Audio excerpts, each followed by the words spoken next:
Бүгін Астана қаласының мектеп оқушылары 2024-2025 оқу жылының қорытынды сабақ күнін атап өтті.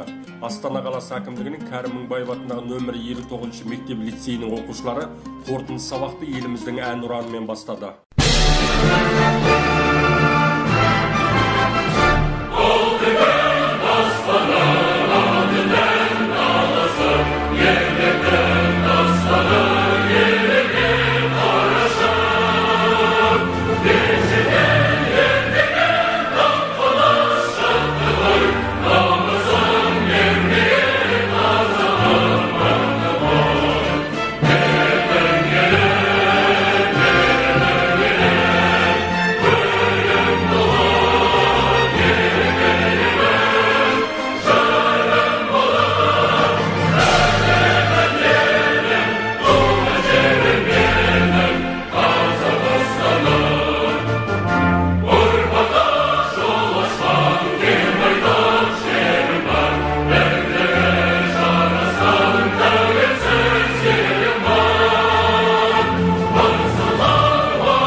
Атаулы мерекемен Қазақстан Республикасы оқу-ағарту министрі Ғани Бектайұлы Бейсенбаев оқушылар мен ата-аналарды 2024-2025 оқу жылының аяқталуымен құттықтап, білім саласында қол жеткен жетістіктеріне тоқталды.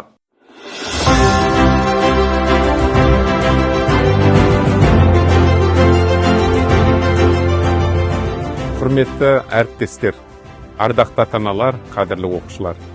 Міне тағы бір оқу жылы өз мәресіне жетті. Бұл жыл оқушыларымыздың білім алуға жан-жақты дамуы мен тұлғалық қалыптасуға бастар маңызды кезең болды.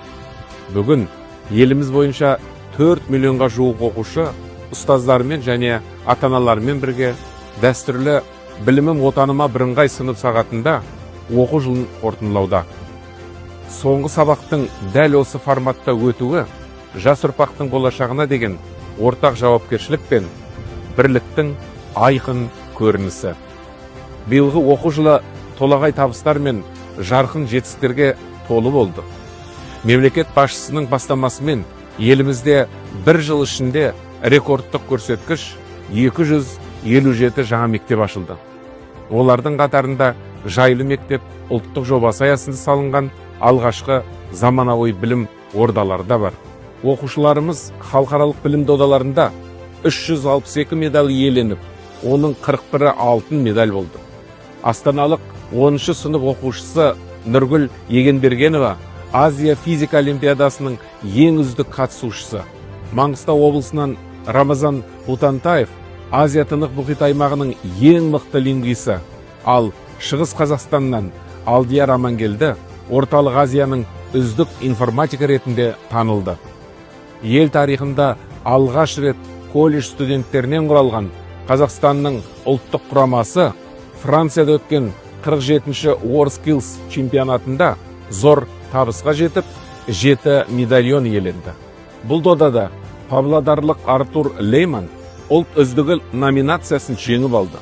Бұның барлығы отандық білім беру жүйесіндегі жүйелі реформалар мен қажырлы еңбектің нақты жемісі.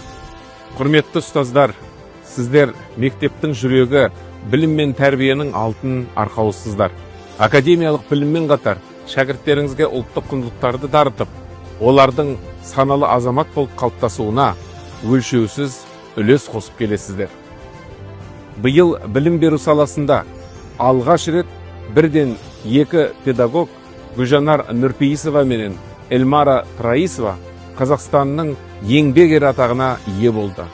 Бұл мемлекет пен қоғам тарапынан ұстаз еңбегіне көрсетілген жоғары құрмет пен шынайы алғыстың айқын белгісі. Әріптестер, сіздерге өскелең ұрпаққа сапалы білім мен өнегелі тәрбие берудегі жанашырлықтарыңыз, ұстаздық миссияға деген адалдықтарыңыз үшін шынайы ризашылығымды білдіремін. Биылғы жетістіктердің артында әрқайсыңыздың маңдай терлеріңіз бен қажырлы еңбектеріңіз бар. Құрметті ата-аналар, сіздердің үнемі балалардың жанынан табылып, олардың алаңсыз білім алуына, жан-жақты дамуына көрсеткен қолдауларыңыз біз үшін аса маңызды. Мектеп пен отбасының өзара үйлесімді ынтымақтастығы балаға қауіпсіз әрі жайлы орта қалыптастырудың басты кепілі. Биылғы оқу жылының тағы бір маңызды жетістігі балалардың құқықтарын қорғау жүйесін нығайту болды. Осы мақсатта мемлекет балалардың білім алуына, тәрбиеленуіне және дамуына бағытталған 3 негізгі заң қабылдады.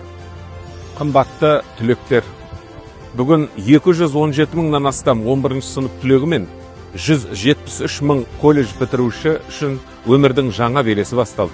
Бұл кезең жауапты шешімдер қабылдайтын, үлкен мақсаттар мен жаңа бастамаларға қадам жасайтын маңызды уақыт.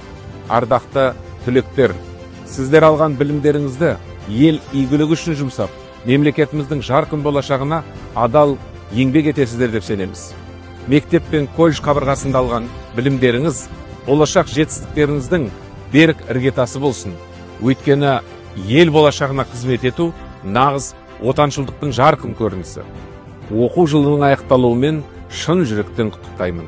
Ақ жол, жас түлектер. Мектеп ұстаздары бүгін мектебім отаным атты тақырыпта ашық сабақ өтті. Сабақ қызықты әрі тартымды болды. Бірақ мектеп оқушыларының бойларынан мектепке деген қимастық сезім байқалып тұрды.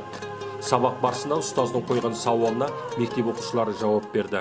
Бүгінгі біз сіздермен ең алдымен білімді болу үшін не қажет деген сұраққа барлықтарыңыз жауап беруіңіз қажет. Кім айта алады?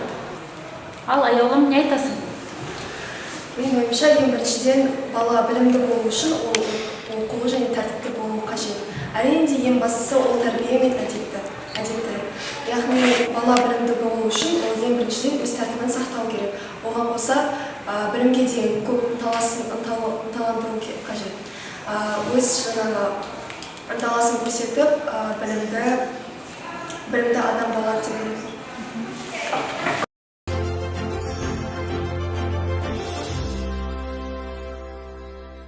Сынып сағатымыздың тақырыбы білім отаныма.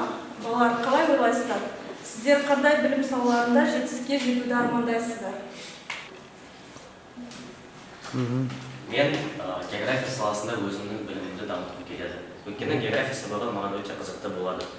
Географияда мен әртүрлі ғарыш туралы, жер туралы, өзіміздің отанымыз туралы көптеген мәліметтерді бере аламын. Бүгін Қазақстан Республикасы оқу-ағарту министрі Ғани Бектайұлы Бейсенбаев мектеп оқушыларын 2024-2025 оқу жылындағы қол жеткен жетістіктермен арнайы құттықтап, мектеп бітіруші түлектерге сәттілік тіледі. Бұл бастама мектеп оқушыларын ғана емес, ата-аналарды да қатты қуантты. Биылғы оқу жылы балалар үшін ерекше болды. Өйткені 1 қыркүйекте ең бірінші сабақтары, білім сабағы, білім күні, білім министрдің өзі құттықтап, өзі бірінші сабақты өткізгендей болды. Және де бүгін міне соңғы оқу жылының сабағын және де сол министрдің қолдауымен, министрдің үндеуімен аяқтады баладар бүгін. Білім министрі Ғани Бейсенбаев баладарға өз үндеуінде енді түлектерге де, басқа оқушыларға да ең бастысы баладардың қауіпсіздігін айтты. Бізге ата-аналарға ол да өте маңызды. Білім министрі Ғани Бейсенбаев мырза осы оқу жылының қорытындысын жасап, Қазақстанның, осы Астананың баладары қандай жетістікке жеткендерін айтты. Ол спорт саласында, өнер саласында және оқу саласында біздің баладарымыз өте биік деңгейде көрініп жатыр. Халықаралық деңгейге де шығып жатыр. Соның ішінде мына 59-шы мектеп лицейімізде баладары бар, оқушылары бар. Енді оқушылар жазғы демалысқа шығуға асықса, енді бірін сыныптан сыныпқа көшу емтихандары күтіп тұр. Ал мектеп бітіргелі тұрған жас түлектерге үлкен өмір белестерінде тек сәттілік тілейміз.